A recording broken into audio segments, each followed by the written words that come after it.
Პამიდორის თესვა მინდა გაჩვენოთ. ეხლა საუკეთესო დროა პამიდორის დასათესად. ჩითილის მისაღებად უკან უნდა დათვალოთ 45 დღეა საჭიროთ დათესვიდან დარგვამდე. როცა თქვენთან მოვა პამიდორის დარგვის დრო, დაახლოებით ხო ვიცით, როდის შეგვიძლია დარგვა, ზოგან უფრო გვიან ირგვება, ზოგან უფრო ადრე ირგვება. აი მე ასე ვითვლი 45 დღე უკან. და იმის მიხედვით 15 აპრილიდან ვიწყებ მე დარგვას. მანამდე ჩემს ბაღში პამიდორს ვერ ვგავ. ამიტომ აქიდან დავითვლი ხოლმე და იმის მიხედვით ვთესავ, რა თქმა უნდა. საამისოდ დამჭირდება კარგად გაცრილი მიწის და ქვიშის ნაზავი. მხოლოდ მიწა და ქვიშა, სათესად მეტი არაფერი საჭირო არ არის. კარგად გაცრილ მიწას ასეთი სახელოსნო იარაღით უთოს ვეძახით ჩვენ, ფიცრისგან გაკეთებული ჩვეულებრივ ამითი ლესავენ კედლებს, ხელოსნები. საინისო იარაღია ელიავაზეც იყიდება.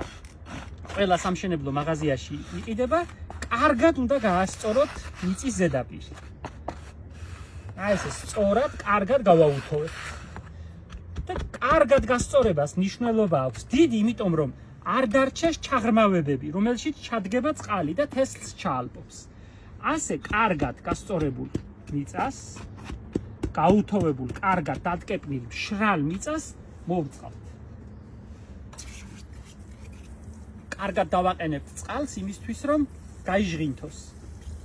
ზოგჯერ ერთი ღამე ასე მორწყულ თასს ვაჩერებთ. და მეორე დღეს ვთესავთ, მაგრამ ჩვენ შემთხვევაში ახლა უცებ შეგვიძლია დავთესოთ. კარგად დავაყენოთ წყალი, წყალი კიდე უფრო გაასწორებს, კიდე უფრო შეიტანს ხრიჭოებში მიწას და გასწორდება. ამ გასწორებულ, კარგად მორწყულ მიწაზე უკვე გამშრალ თესლს, რომელიც რა თქმა უნდა წინა წლიდან შენახული გვაქვს მშრალ ადგილას, თანაბრად გავანაწილებთ. არც ძალიან ხშირი უნდა გამოგვივიდეს და არც ძალიან თხლად.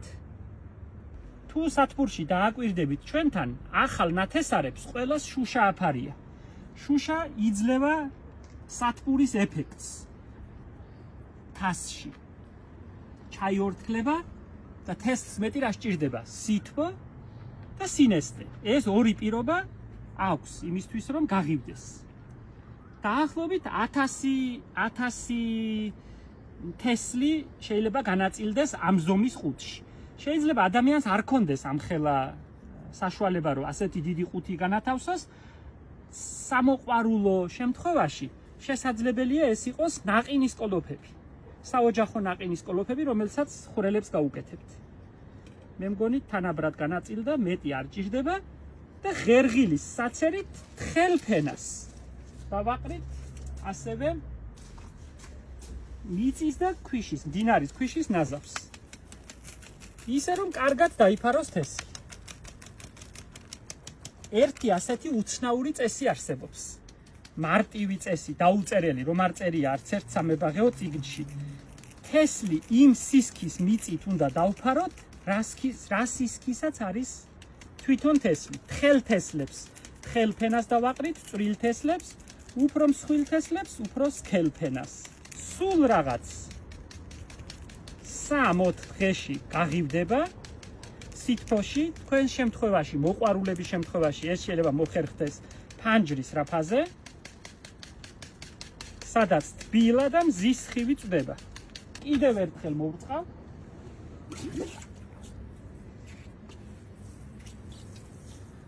ეს მნიშვნელოვანია, რომ შემდეგი ერთი კვირა მორწყვა აღარ დასჭირდეს. კარგად. სანამ წყალი ჩაიწრიტება, ეტიკეტზე აუცილებლად დავაწერ რა დავთესე. ეს ჩემს შემთხვევაში მნიშვნელოვანია, იმიტომ რომ ბევრი ითესება და რომ არ აგვერიოს. ხარისგულა პამიდორი. მარჯვენა კუთხეში ჩავსვამთ ამ ეტიკეტს. და ნათესარს დავფარავთ შუშით. აი ასე. შუშის ნატეხით. შემდეგი 3-4 დღე ხელს აღარ ვახლებთ. 3-4 დღის შემდეგ წამოვწევთ და პატარა ქოთან შემოუდგამთ, რომ განიავდეს. ჰაერმა გაუაროს. საღამოს ისევ დავაფარებთ. ამოსვლას რომ დაიწყებს, მთლიანად მოვხდით შუშას. ასე გამოიყურება ერთი კვირის წინ დათესილი ჩითილი.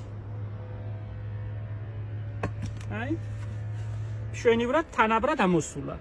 უკვე 3 დღის შემდეგ, ესე იგი დათესვიდან მე-10, მე-12 დღეს დავიწყებთ უკვე ჭიქებში გადარგვას. ამასაც დიდი სიამოვნებით გაჩვენებთ. პიკი როუკას რომ ვეძახით და ქართული სიტყვა დაჯგუთვა რომ ქვია. სიამოვნებით გიჩვენებთ როგორ კეთდება.